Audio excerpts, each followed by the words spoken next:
Você sabia que tem como estudar o nosso corpo a partir de 4 partes? É isso mesmo. Eu sou o professor Marquinho de Biologia e hoje nós vamos falar sobre histologia.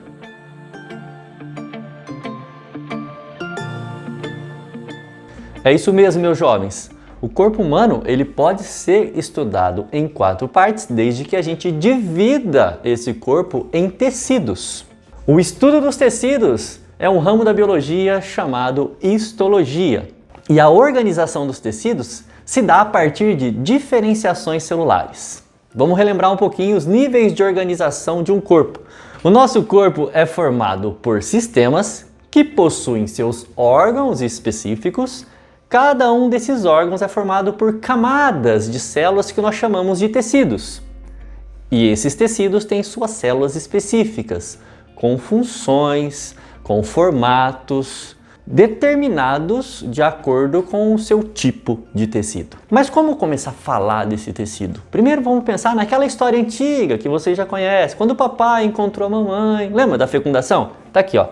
A fecundação, espermatozoide encontrando o ovócito secundário, gerando uma célula ovo que a gente chama de zigoto, mas é um ovo sem casca, né? Aquela célulazinha que inclusive é uma célula 2N, né? Vamos lembrar um pouquinho da ploidia, ó. Espermatozoide haploide se junta com o ovócito que também é haploide, forma uma célula ovo diploide. O que acontece depois que essa célula ovo é que ela vai sofrer mitoses sucessivas e vai gerar o embrião. No caso, lembra que a mitose a gente simboliza por E exclamação, porque é uma divisão equacional. Todas as células do embrião vão ser células 2N, células diploides, com o conjunto cromossômico paterno e materno. Esse embrião, que tem células que podem se diferenciar em células variadas, é que vai formar os tecidos. Então tá aqui, ó. Nós temos pós-diferenciação do embrião, 4 tipos de tecidos: epitelial, muscular, nervoso e conjuntivo. E a minha intenção é falar um pouquinho de cada para vocês. Vamos lá, ó. Tecido epitelial é o tecido de revestimento do nosso corpo, que forma, por exemplo, a epiderme, superfície externa do corpo, ou a parte interna do nosso corpo, as superfícies internas do nosso corpo, como, por exemplo, o endotélio, que é a superfície interna dos vasos sanguíneos. Muito importante você saber, por exemplo, órgãos que são ocos, como a bexiga, como o útero, como o estômago. Tem superfície externa e superfície interna. Então ali nós temos tecido epitelial formando a região. Além disso, durante o desenvolvimento do embrião, parte do tecido epitelial sofre uma invaginação, entra e forma glândulas. Por isso que nós destacamos as glândulas vindo do tecido epitelial. Que glândulas são essas? As glândulas exócrinas, que são aquelas que liberam suas substâncias em uma superfície, como por exemplo, glândula lacrimal, libera a lágrima, que é a substância, nos nossos olhos, para hidratar, para proteger. Glândulas endócrinas, que são responsáveis por produzir hormônios e liberar esses hormônios no sangue. E as glândulas bistas, que produzem tanto hormônios quanto substâncias. Tem as duas regiões, exócrina e endócrina, tá bom? Segundo tecido, muscular. No nosso tecido muscular, nós vamos falar especificamente do movimento. Qual a função do músculo para o corpo de um ser humano? Os músculos servem para a gente se movimentar. Ah, professor, mas eu sou sedentário, eu não gosto de me movimentar. Calma, não é bem por aí. Você está sedentário, mas você não vai ser sedentário. Eu sei disso. Pensa no seu coração. O seu coração precisa contrair e relaxar. E isso já é movimento. Então quer dizer que nós temos um grupo de músculo chamado músculo estriado cardíaco, que vai ficar 24 horas batendo ali para o fluxo sanguíneo acontecer e nós conseguirmos sobreviver. Esse é o músculo do coração. Mas nós temos 3 tipos de músculos. Então, além daquele do miocárdio, nós temos o músculo estriado esquelético, que está ligado ao nosso esqueleto, né, literalmente, e ajuda nos movimentos voluntários do corpo, tipo abaixar, levantar, movimentar, pular, tá? E temos também os músculos não estriados, que antigamente nós chamávamos de músculo liso, que é o músculo que forma os órgãos, por exemplo, do sistema digestório, tipo o nosso estômago, o nosso intestino, no sistema genital, o próprio útero, né? E agora nós vamos lá para o terceiro tipo de tecido, que é o tecido nervoso. Esse tecido é extremamente importante para controlar, para conduzir respostas rápidas no nosso corpo. E aqui eu gostaria de abrir um parêntese e fazer uma conexão com o tecido glandular, com as glândulas endócrinas. Muita atenção nisso. O nosso corpo é controlado de 2 formas. De uma forma rápida, tecido nervoso, sistema nervoso central, sistema nervoso periférico. Nós vamos ter oportunidade de uma aula só do sistema nervoso central, uma só do sistema nervoso periférico mais para frente. E do sistema glandular endócrino, que produz hormônios, que é uma forma mais lenta, vai pelo sangue, é gradativo. Então veja bem, o seu corpo ele pode agir de forma rápida, fisiologicamente falando, claro, pelo sistema nervoso, e agir de forma lenta pelo sistema hormonal.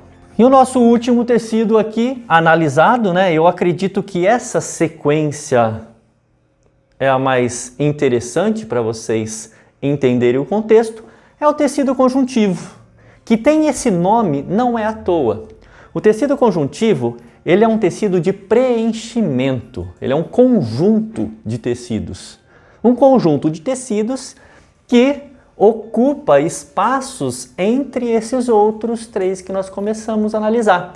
Entre o tecido epitelial, muscular e nervoso, existe o tecido conjuntivo preenchendo tudo isso. Por isso que nós chamamos tecido de preenchimento. Se for para fazermos uma analogia em relação às plantas, elas também possuem um tecido de preenchimento chamado parênquima. Vamos lá, o que nós temos de interessante no tecido de preenchimento? Voltando. O tecido conjuntivo, ele pode ser dividido em 5 partes. O tecido conjuntivo frouxo é mais estudado na pele, na região da derme, onde tem muitas células variadas, além de ter vasos sanguíneos, até tecido nervoso passando por ele ali. O tecido conjuntivo denso é o tecido que forma nossos tendões. Tendões, aquelas partes do nosso corpo que liga músculo a esqueleto. Ajuda na tensão, né? Suporta a tensão, por isso denso. Existe também o tecido conjuntivo ósseo, o próprio nome diz, né? Bem dedutivo para vocês, forma o nosso esqueleto. Células, os osteócitos, células bem resistentes, né? O tecido conjuntivo cartilaginoso, formado por condrócitos, que são células que têm uma certa flexibilidade, forma nossas articulações, nossas cartilagens. Por exemplo, nós temos cartilagens no encontro entre ossos, para evitar o atrito desses ossos e não causar o desgaste. E nós temos também cartilagem formando partes do nosso corpo, modelando o nosso corpo, como por exemplo, a ponta do nosso nariz, nossas orelhas, né? Existe cartilagem também na traqueia, quer dizer, tecido cartilaginoso extremamente importante e espalhado pelo nosso corpo.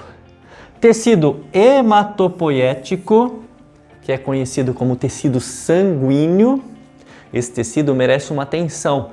Por quê? O sangue é produzido na medula óssea, ou seja, no interior de alguns ossos, na parte interna de alguns ossos. E ali nós temos um tecido líquido sendo produzido, né? É o nosso tecido líquido, o sangue. E qual é a função do sangue, professor? O sangue serve para levar nutrientes e gases respiratórios. E por último, tecido adiposo. O tecido adiposo é o tecido que pode ser chamado de última camada da nossa pele, por exemplo. Porque o tecido adiposo, ele nessa posição, né, que nós chamamos de hipoderme, ele acaba sendo um tecido de reserva, além de ser um tecido que previne impactos mecânicos e também é um isolante térmico. Veja bem, às vezes, esse tecido que está por último aqui é aquele tecido mais discriminado. A galera fala, eu quero acabar com minha gordura, eu não quero ter gordura. Calma, gente. A gordura tem uma função biológica. Nós já estudamos os fosfolipídios lá na aula de células. Se não fosse esse tipo de gordura, nós não teríamos nem células. Então calma lá, presta atenção no conteúdo. Ter tecido conjuntivo adiposo é importante para formar partes do seu corpo. E o tecido adiposo, então, é muito importante, tanto quanto os outros tecidos, para que o nosso corpo funcione, para que a fisiologia esteja em equilíbrio. Lembra? Equilíbrio corporal, homeostase.